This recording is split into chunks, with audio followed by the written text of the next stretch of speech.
Honduras తీర ప్రాంతంలో పెను విషాదం చోటు చేసుకుంది. 2 వేర్వేరు దాడుల్లో దుండగులు కాల్పులకు తెగబడ్డారు. ఈ ఘటనలో 6 పోలీసు అధికారులతో సహా కనీసం 25 మంది మరణించారని అధికారులు తెలిపారు.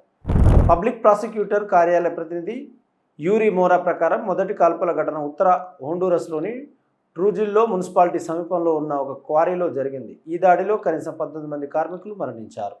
గుర్తు తెలియని దుండగులు కార్మికులపై కాల్పులు జరిపారు. ఈ ప్రాంతంలో దశాబ్దాలుగా వ్యవసాయ వివాదాలు కొనసాగుతున్నాయని నివేదికలు సూచిస్తున్నాయి. పర్యావరణం, భూ హక్కులను పరిరక్షించే వారి కృషికి గాను బెదిరింపులకు గురైన ఈ ప్రాంతంలోని కొంతమంది కార్యకర్తలకు ఇంటర్ అమెరికన్ మానవ హక్కుల కమిషన్ గతంలోనే ముందు జాగ్రత్తలు చర్యలు తీసుకోవాలని అప్రమత్తం చేసింది. రెండవ దాడి గ్వాటెమాలా సరిహద్దు సమీపంలోని కోర్టెస్ డిపార్ట్మెంట్లోని హొమోవా మున్సిపాలిటీలో జరిగింది. ఈ దాడిలో 6 పోలీసు అధికారులు మరణించారు. దాడి అనంతరం మృతుల బంధువులు మృతదేహాలను తరలిస్తున్నందున ఖచ్చితమైన మృతుల సంఖ్య నిర్ధారించడానికి సమయం పడుతుందని పోలీసులు తెలిపారు. కాగా 2024లో పర్యావరణ నాయకుడు జువాన్ లోఫెజ్ హత్య హోండురస్లోని అత్యంత సైనికీకరణ చెందిన ఈ ప్రాంతంలో సహజ వనరులను పరిరక్షించడంలో ఉన్న ప్రమాదాలను వెలుగులోకి తెచ్చింది. ప్రభుత్వేతర సంస్థ గ్లోబల్ విట్నెస్ ప్రకారం మధ్య అమెరికా దేశం పర్యావరణవేత్తలకు అత్యంత ప్రమాదకరమైన దేశాలలో ఒకటిగా నిలుస్తోంది. 2024లో 5, అంతకు ముందు సంవత్సరం 18 మంది మరణించారు.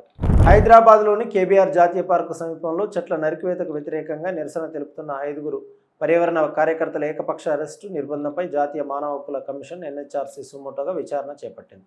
ఈ ఘటన నిర్ధారణ అయితే అది తీవ్రమైన మానవ హక్కుల ఉల్లంఘన అవుతుందని హెచ్చరించింది. కాగా దీనిపై సమగ్ర విచారణ జరిపి 2 వారాల్లోగా పూర్తి నివేదిక సమర్పించాలని ఆదేశిస్తూ Telangana director general of police Hyderabad జిల్లా కలెక్టర్కు జాతీయ మానవ హక్కుల కమిషన్ నోటీసులు జారీ చేసింది. పార్కు సమీపంలో రాత్రికి రాత్రే అక్రమంగా చెట్లు నరకడాన్ని వ్యతిరేకిస్తూ సేవ్ కేబీఆర్ ప్రచార కార్యకర్తలు మే 13న తెల్లవారుజామున శాంతియుతంగా సమావేశమయ్యారని మీడియాలో వచ్చిన కథనాల ఆధారంగా ఎన్హెచ్ఆర్సీ చర్యలు తీసుకుంది. చెట్లను నరికివేయడాన్ని నివారించడానికి వాలంటీర్లు చెట్ల చుట్టూ మానవహారాన్ని ఏర్పాటు చేశారు. ఈ నరికివేత 2021లో జారీ చేసిన స్టే ఆర్డర్ను ఉల్లంఘిస్తుందని కార్యకర్తలు ఆరోపిస్తున్నారు. చాలామంది నిరసనకారులు ఆ ప్రదేశం నుండి వెళ్లిపోయిన తర్వాత బంజారాహిల్స్ పోలీసులు ఒక వాలంటీర్ను అదుపులోకి తీసుకున్నారు. కాగా ఆ వాలంటీర్ గురించి విచారించడానికి మరో 4 కార్యకర్తలు పోలీస్ స్టేషన్కు వెళ్ళగా వారిని కూడా కొన్ని గంటల పాటు నిర్బంధించారు. అనంతరం పోలీసులు ఆ 5పై చట్ట విరుద్ధంగా అడ్డుకోవడం, ఆస్తికి నష్టం కలిగించడం, నేరపూరిత బెదిరింపులు వంటి భారతీయ న్యాయ సంహిత సెక్షన్ల కింద ఎఫ్ఐఆర్లు నమోదు చేశారు.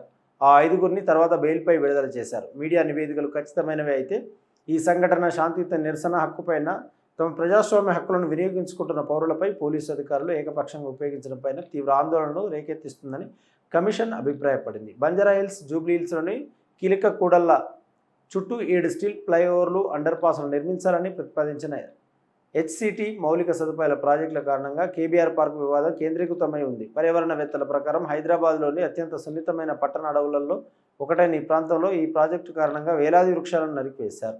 ఈ వివాదం ఈ వారం సుప్రీంకోర్టుకు చేరగా అది పార్కు చుట్టూ ఉన్న 25 నుండి 35 మీటర్ల పర్యావరణ సున్నిత ప్రాంతంలో చెట్లను నరికివేయడాన్ని నిలిపివేస్తూ పర్యావరణ అటవీ మంత్రిత్వ శాఖకు తెలంగాణ ప్రభుత్వానికి నోటీసులు జారీ చేసింది. నిజామాబాద్ జిల్లాలో ఇటుక బట్టీలో పనిచేస్తున్న కార్మికులలో ఒకరు తప్పించుకొని ఫిర్యాదు చేయడంతో వారి కుటుంబ సభ్యులతో సహా మొత్తం 518 మందిని రక్షించారు. వీరందరూ వెట్టి చాకరీ చేస్తున్నట్లు గుర్తించారు. ఈ ఫిర్యాదును హైదరాబాద్లోని న్యాయ సేవల అథారిటీకి సమర్పించగా అక్కడి నుంచి జిల్లా జడ్జి జీవీఎన్ భారత లక్ష్మికి పంపించారు. అథారిటీ ఆదేశాల మేరకు ఆ న్యాయాధికారి మే 19న జిల్లాలోని ఆర్మూర్లో ఉన్న ఒక ఇటుక బట్టీని సందర్శించారు. ఇటుక బట్టీలలో తగినంత విశ్రాంతి లేకుండా ఎక్కువ గంటలు పనిచేయించడం, ప్రాథమిక సౌకర్యాల కొరత, చాలా తక్కువ వేతనం వంటి ఆరోపణలు ఉన్నాయని ఫిర్యాదులో పేర్కొన్నట్లు జిల్లా జడ్జి లక్ష్మి విలేకరులకు తెలిపారు. వారిలో కొంతమంది కార్మికులు ఆరోగ్య సమస్యలతో బాధపడుతున్నారని, వారిని వెట్టి చాకిరీ పరిస్థితులకు బలవంతంగా నెట్టారని ఆమె చెప్పారు. రక్షించిన వారిలో కార్మికుల కుటుంబాలకు చెందిన సుమారు 186 మంది మైనర్లు, 10 మంది శిశువులు ఉన్నారని ఒక పోలీసు అధికారి తెలిపారు. వీరంతా ఆంధ్రప్రదేశ్, తమిళనాడు రాష్ట్రాలకు చెందిన వారు. ఈ కార్మికులను ఆంధ్రప్రదేశ్లోని నెల్లూరు జిల్లాకు పంపేందుకు ఏర్పాట్లు చేశామని పోలీసులు తెలిపారు. నిజామాబాద్ జిల్లాలోని ఆర్మూర్ మండలం దేగంమగిడి గ్రామాల శివారులో ఇటుక బట్టీలు నడుపుతున్న ఒక వ్యక్తి ఆంధ్రప్రదేశ్, తమిళనాడు రాష్ట్రాలకు చెందిన సుమారు 112 మంది కుటుంబాలను సరైన ప్రాథమిక సౌకర్యాలు కల్పించకుండా బలవంతంగా కూలీ పనులు పెట్టుకున్నాడని ఫిర్యాదులు ఆరోపించినట్లు పోలీసు అధికారి తెలిపారు. ఫిర్యాదు నేపథ్యంలో మే 19న న్యాయ, రెవెన్యూ, పోలీసు, కార్మిక శాఖలు సంయుక్తంగా దాడులు నిర్వహించాయని పోలీసు అధికారి చెప్పారు. ఈ దాడుల్లో 112 కుటుంబాలను రక్షించామని, కేసులు నమోదు చేశామని పోలీసు ఉన్నతాధికారి తెలిపారు. వాస్తవ వార్తలకు ప్రమాణం టీవీ వర్తమానం. ఈ వార్తలు ఇంతటితో సమాప్తం. మరిన్ని విశేషాలతో మళ్ళీ కలుద్దాం. నమస్కారం. సబ్స్క్రైబ్ చేయండి, షేర్ చేయండి, లైక్ చేయండి, కామెంట్ చేయండి. వర్తమానాన్ని ప్రజల్లోకి తీసుకెళ్ళండి. ధన్యవాదాలు. Thank you.